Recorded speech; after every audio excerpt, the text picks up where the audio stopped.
Good evening and welcome to Thai PBS World Tonight. Thai opposition MPs are calling for special session in the parliament on COVID-19. In the Thai PBS World Tonight, Kun Thep Chaiyong and me talk to Move Forward party leader and listen to his proposal on how the government should cope with COVID-19, especially on the government budget. Peter, as you know that starting this Sunday, some semblance of normalcy will return to the country.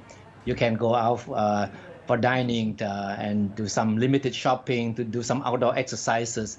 But the more stringent shutdown measures, such as the state of emergency and the curfew, still remains. So do you think that the relaxation of some of the shutdown measures announced by the government today are enough and to reopen the economy and lessen the hardships suffered by the people? Well, I think we have to strike the balance between public health and economy. While I understand government's focus on preventing the second spread of COVID-19, nonetheless, I have been hearing heartbreaking stories of hope postponed, of assistance canceled, and dreams shattered from all walks of life, be it a mother of a child looking for milk for her children, or a veteran who just lost their jobs in their 40s and 50s, or a newly graduate, first-time entrepreneur opening a restaurant with days of cash flows left. I mean, the crisis is real, and not just in papers or not just some statistics. Definitely, it shows the immediate pain and fragility of our social fabric, but also it reveals a structural issue of our institutions incapable of responding to our citizens' needs. And that's why there's a need to enable the legislature to continue to function in the midst of the global health emergency. And so far, what do you like to propose to the government in terms of trying to alleviate all the financial difficulty for people? I mean, in times like this, the role of Parliament in a meaningful and functional democracy is extremely essential. And that's why we have publicly asked for an ad hoc parliamentary session for a few reasons. I think first is to amplify the voice of the marginalized, and that margin is pretty big. Hopefully that we have that we can be voice of the voiceless so that the government can hear them. And second is to speed up the Ramadan budget to help those who are affected by the government lockdown measures. And third is to check, challenge, and to approve the budget of the government, providing vital oversight and transparency for each legislative body. As I mentioned above, we want to speed up the processes of the budget that needs to be sped up, but also to debate about checks and balances of those initiatives that are in midterm or long-term.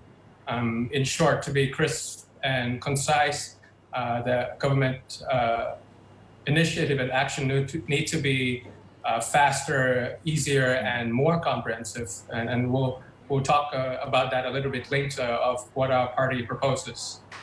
Yeah. So, but it's quite clear that the government has not responded positively to the proposal for an extraordinary House session. So what would be the alternative for the voice of the opposition, the politicians, to be heard?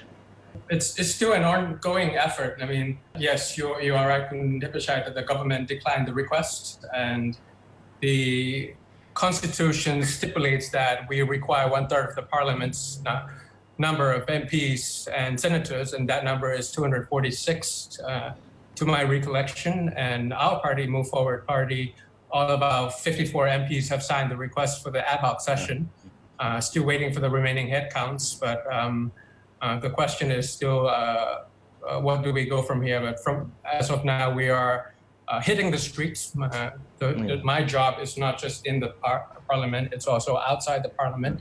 So I haven't been working from home. I've been responsibly hitting the streets, hearing stories from people who lost their jobs and the owner of small SME companies, to match that to the budget that the government has proposed. So that's why we were pushing so hard for that ad hoc parliamentary session so that we could debate, we could discuss, we could speed things up that needs to be sped up, and we could talk about things in a more prudent way, because the laws and the loans that were passed, the deadline is September next year. But how do you see the prospect of the proposal for the extraordinary House session where the opposition materializes? Do you think see any hope of the government finally agreeing to have it? No, the government was clear. So like I explained to you, there's two ways. The government could do it themselves, or we need 1/3 of the parliamentary votes to open it up. So we've been trying with the opposition parties to do the second part, as well as pressuring the government to do the first part. If both options fail, we will hit the streets and do what we can do in districts that voted for us or not voted for us, to do something like food banks. Hopefully, if they don't get the cash that they deserve, hopefully they still have food or the important priorities in their lives to go on for the next 100 days. That's what we're trying to do, as well as coordinating with local governments to help those in need in times of hardship like this. คุณพิธา what 100 days you see if we have the same path that the government has been doing right now, and what would you like to see differently, and what's the measure you would like to see different approach to have different scenario in the next 100 days? In terms of social welfare, I believe the first 3 months the government has done their job, so I'm not going to cause any more confusion with what they've done. But the next 100 days, from month 4 to month 6, we propose universal subsidy to all Thais, regardless of whether there will be a pandemic or no pandemic. People are suffering.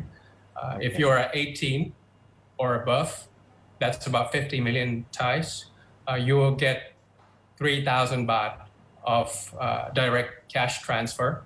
Also, if you have an extra need of, if you have children, if you have a child or a children that relies on you, you will also get an additional top-up of 1,000 baht. And we have calculated total amount to be 500 billion baht extra, and that will come from next year's normal budget. Next year's normal budget is 3.3 trillion. We have worked with the parliamentary budget committee that there are reshuffling things that are not necessary, that's not immediate. We will settle out that extra 500,000 million so that people can have a transitional period from the month 4 to 6. That's the first part, social welfare part. I feel like it's not enough. It's not fast enough. It's not easy. It's not inclusive enough. For the second part, the public health side, the government has set aside 45,000 million, right? Yeah, million. And I think I want them to focus on 2 or 3 things. The first thing is to prevent a second spread of pandemic of what our neighbors are facing. Singapore is facing, Germany is facing, Hokkaido is facing. So that's probably where the focus or the priority of that budget would be. Second thing that not a lot of people have been discussing, and I want to add and contribute, is national strategic stockpile. We need to know how many ventilators we have. We need to know how many critical equipments that is vital to lives we have, as well as disposable stockpiles such as masks and PPEs and PCRs, so that we can ensure that our capacity of public health is strong enough when we open the economy.